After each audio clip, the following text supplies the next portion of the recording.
e ho notato che il nesso comunale o la cooperativa che ha diciamo, l'impegno di chiudere il parco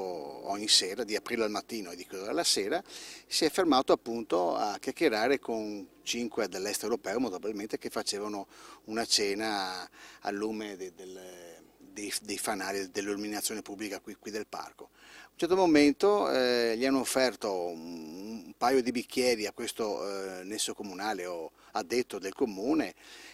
che doveva appunto chiudere e segnalare appunto ai visitatori che doveva chiudere, non poteva certo perdere tempo anche perché penso abbia una scaletta di altri parchi da chiudere e niente, si è bevuto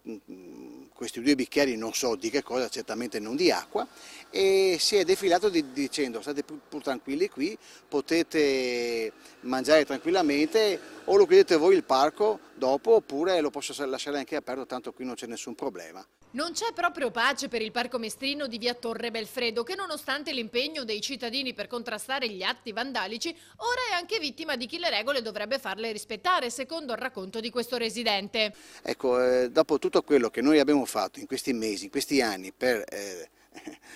togliere il degrado dei parchi, ci troviamo anche chi ci rema contro e non è la prima volta che osservo questo atteggiamento. Se devono far rispettare certe regole vadano rispettate perché noi facciamo e loro se ne infischiano, cioè, mi sembra un atteggiamento poco produttivo. Ecco.